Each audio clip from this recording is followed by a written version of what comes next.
Here's everything you need to know about what was billed as the biggest, most consequential piece of economic data in all of history. It has everything: inflation, the economy, the difference between rate hikes and rate cuts. And after the last several months, everyone was glued to their seats at 8:30 a.m. Eastern Time for the release of the CPI, and it was not stagflation.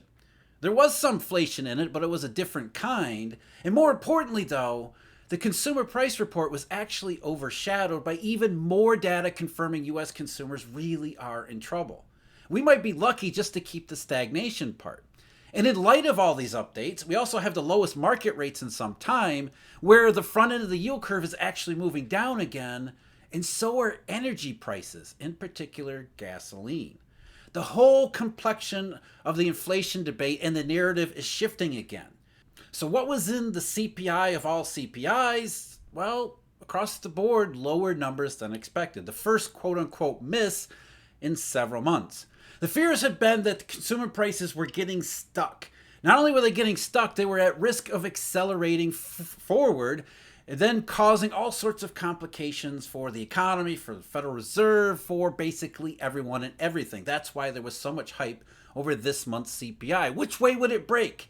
Would it break in the wrong direction, the inflation direction, or would it go back in the disinflation direction? As it turned out, it was the latter. The month over month increase for the headline CPI was 0.31%, which isn't all that great, but that's moving in the right direction. It's down from 0.38% month over month in March, and it had been 0.44% in February. That meant the year over year rate declined a little bit to 3.36% from 3.48%, so somewhat moving in the right direction. But keep in mind here that these numbers include a healthy or unhealthy, really, contribution from gasoline prices. The motor fuel index part of the CPI rose another 2.69% just in the month of April. That brings the motor fuel component of the CPI up 8.2% in the last 3 months. And yet, the headline rate is slowing down anyway. So that's good news, at least as far as moving in the right direction, though this doesn't confirm anything. It is moving back in the direction of disinflation, which suggests very strongly that the inflation freakout over the last couple months was another one of these oil-driven temporary periods where consumer prices rise in direct response to the non-economics that are embedded in oil and gasoline. And gasoline, especially with the seasonality at the beginning of each year. The core CPI, which is something that more people are watching because that's what Jay Powell says he's watching.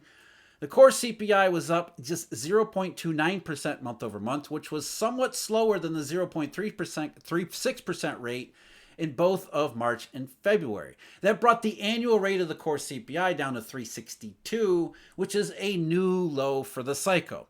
Still too high, and still maybe not moving as fast in the right direction, but that's because of our old nemesis, shelter prices. As the BLS wrote in its press release, the index for shelter rose in April, as did the index for gasoline. Combined, these two indexes contributed over 70% of the monthly increase in the index for all items. And obviously, shelter contributed even more, the vast majority of the increase in the core rate. So we look at shelter prices and we ask, is this a real economic phenomenon, or is this just the imputations? As I talked about in a recent video not all that long ago, as far as market and alternative data sources for market rents go, they don't look anything like the BLS. And one reason why is because the BLS relies heavily on the imputation of owner's equivalent rent, essentially trying to figure out what homeowners would rent their own home that they occupy if they had to rent it out. And according to the BLS numbers, OER, owner's equivalent rent, continues to rise at about 0.4% or better, a monthly rate.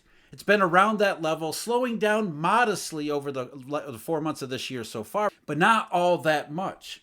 The shelter index overall was a little bit better than the OER, 0.38% month over month, but that one is slowing down too slowly as well. Therefore, it's contributing a lot to especially the core CPI rate, but the overall picture of quote unquote inflation. So much of it depends upon these two factors, and neither of them have proven to be economics related. Gasoline is up because of oil prices, the non-economics, the geopolitical premium, restrictions on supply. It has nothing to do with anything except for weak demand across the economy. We've talked about that many times previously. And then on the other side, you've got rents and shelter costs that don't seem to bear any resemblance to the real economy whatsoever.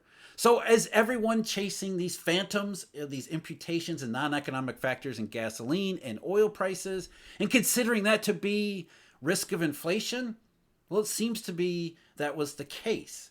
That was the case. Now, the April CPI report doesn't prove anything, but it does move us back in the same direction, which are these ups and downs that are tied mostly to changes in oil and energy prices. And with energy prices and oil prices moving lower, the picture gets even clearer moving forward. And it's not one of restarted, resurgent inflation pressures. It's quite the opposite. Because remember, the CPI actually did decelerate despite an unhealthy contribution from gasoline. At the very least, for May, so far, not only is that going to go away, it's likely to reverse. But gasoline prices, having reached their seasonal peak back last month, gasoline prices are moving lower, and they are pretty substantially lower thus far. As of yesterday, wholesale gasoline had been $2.45 a gallon, which is actually the lowest price since late February. WTI prices earlier today were under $77 per barrel. They've rebounded a little bit back closer to 78, with the curve, the WTI futures curve, still flattening out, less steep into backwardation, closer to contango, though it hasn't moved all that much over the last week. Geopolitical premiums coming out of oil prices, gasoline normalizing to seasonality, but behind both of those, incredibly weak demand. The latest estimates from the Energy Information Administration, which we'll get later today, suggest that, again, demand continues to be weak, especially for gasoline, incredibly weak, which goes along with the rest of the stuff that we're going to go over here today in the form of retail sales. Consumers are indeed struggling, and they have been especially struggling since around last September and October, which is the inflection point that we see all over the economic data and in many ways in the CPI reports too, though that has been covered up by, again, shelter and energy costs. And once you factor those, consumer prices are doing what they have done in the past, which is they don't go in a straight line. You can't expect disinflation to go just like this in linear fashion. It goes back and forth.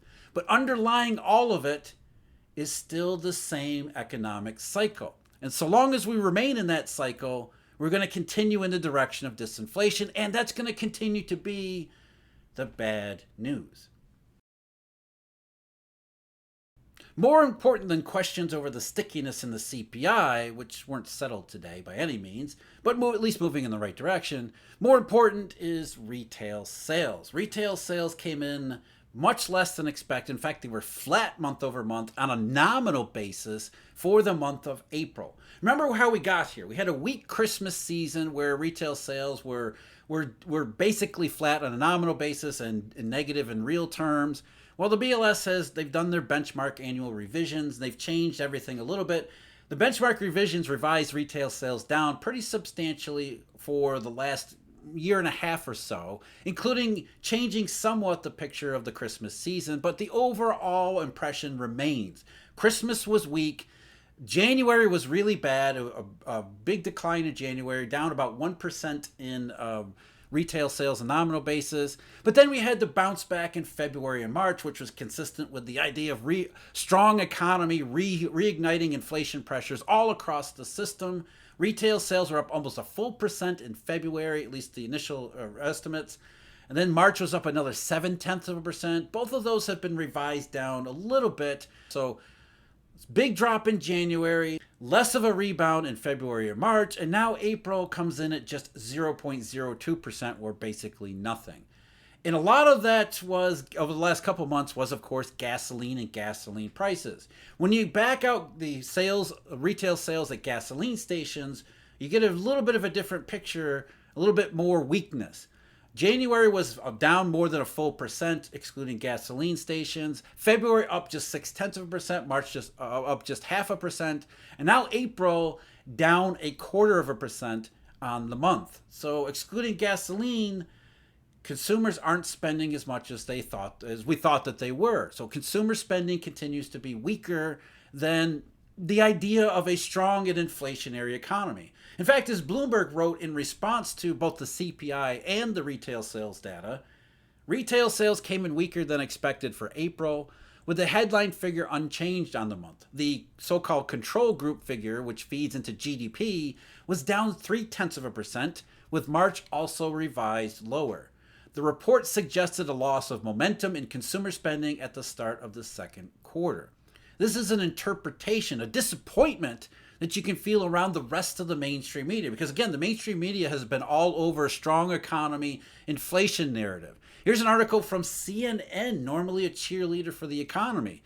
Their headline said the backbone of America's economy was just dealt a serious blow, talking about retail sales. And then the subheading was, financially stressed consumers are ushering in an economic slowdown. So even the mainstream media can see the same weakness developing that we've been talking about all along, really again since last October. But over the last several months, it's become too much to ignore in too many places. It's not just one data point or another. We even get weak employment statistics, not just the household survey, but even the establishment survey stumbled. We've got consumer sentiment that continues to fall off, and consumers that continue to talk about their fears over the labor market. At the same time, they stopped spending the same way they had before. They're being forced to exercise more discretion by a combination of all of these negative headwinds. You've got price pressures in gasoline, which is too much. You've got problems in the labor market, incomes that have never kept up, have never caught up with consumer price increases over the last several years. And now we've got fears about employment, jobs, incomes, and everything. It's a toxic mix. It's such a toxic mix, it doesn't lead to inflation, that even the mainstream media is starting to get a picture of it. Given everything that we got today, just in the US economy, the CPI as well as retail sales, it's not really a surprise that interest rates, especially US Treasury yields, are moving decidedly lower. After the freak out yesterday with the PPI coming in, the initial sell-off in the bond market, which pushed the 10-year yield up to around 452 or so, as of last check, the 10-year's down to 436, which is the lowest since April 9th, which, if you recall, April 9th was the day before the March CPI came out and kicked off this whole rate hike, resurgent inflation, stagflation type of really a freak out. The 2-year Treasury has done basically the same thing. As of last check today is at 475, which is also the lowest since April 9th. Even the 12-month Treasury bill rate is starting to move lower, which is significant because over the last month, ever since we got into this rate hike, Jay Powell, hawkish, all of that stuff, the front end of the yield curve has been largely flat, even since the end of April, as longer-term Treasury yields have been moving lower. The short end of the curve has been largely fixed and sideways because the market has been unwilling to bet on how policymakers are going to interpret all of this data. And after yesterday's PPI scramble, it's no wonder the marketplace doesn't really want to interpret data that there's not really a whole lot of clarity over, and then try to get into the minds of policymakers to figure out how they're going to interpret it. So you're interpreting how other people are going to interpret uncertain statistics. So it was better just to keep the short end of the yield curve flat where it was over the last couple of weeks, seeking more clarity either from policymakers or from the statistics. Now, obviously, 1 month doesn't mean everything. It doesn't prove anything, but it's more data, quite a lot of data already, moving in the same direction, which is again toward that weakness. As CNN said, maybe the backbone of America's economy really was dealt a serious blow. And the blow was dealt quite a while ago. Now we're just seeing it show up in some of these mainstream statistics that previously had looked invulnerable. And again, that's the theme we keep coming back to. More and more as we go through time, the data moves in that direction. From stuff that looked incredibly strong and resilient to now it looks more questionable, if not worse. So as the data continues to move in that direction, so does the narrative have to shift. And that narrative shift was, at least up until recently, about stagflation.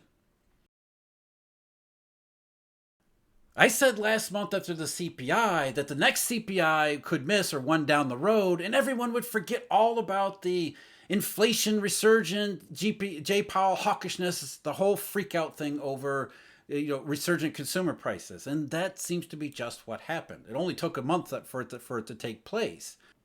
And not only did we get to consumer prices, we got maybe even a more important piece of economic data, which is retail sales, further confirming that there is a growing problem in the consumer part of the economy, which is a big problem for the US economy, and it's going to be a bigger problem for other places around the rest of the world. Stagflation was never actually the problem. That was sort of the short-term narrative that was trying to make sense of this shift in the economy. We went from red hot and inflationary, everything was great, GDP, payrolls, retail sales, consumer spending, all of it. And as the data has continued to migrate and we got other signs of really serious weakness, everyone has attempted to reconcile that prior position, the economy's really strong and inflationary, with growing evidence that it's not. So unwilling to yet give up on the inflation part, stagflation made a comeback. But it's not really stagflation. Deflation itself is shifting back toward disinflation and might actually get worse, especially if the Chinese help us along with their dumping. But the stag part recognizes the weakness. And is the weakness just going to be limited to stagnation, or is there worse ahead of us? Because if this weakness continues, it's going to impel employers to begin taking those final steps that we've been waiting for. They will begin cutting workers, more than what we've seen so far in the household survey, which is just modest cutting. And as they cut workers, that leads to weaker spending, which leads to more layoffs, which leads to the vicious cycle we all associate with the final stage of a business cycle. This continues to be a cycle, a very prolonged and elongated one, but all the evidence continues to line up in that same direction. So much so that the weakness that we're seeing actually overshadow what was billed as the biggest CPI report in the history of CPI reports. Employment has been the key to everything, especially where it comes to incomes. That's what I looked at in the video I've got linked below. As always, thank you very much for joining me. Huge thank you. Eurodollar University members, Eurodollar University subscribers, and until next time, take care.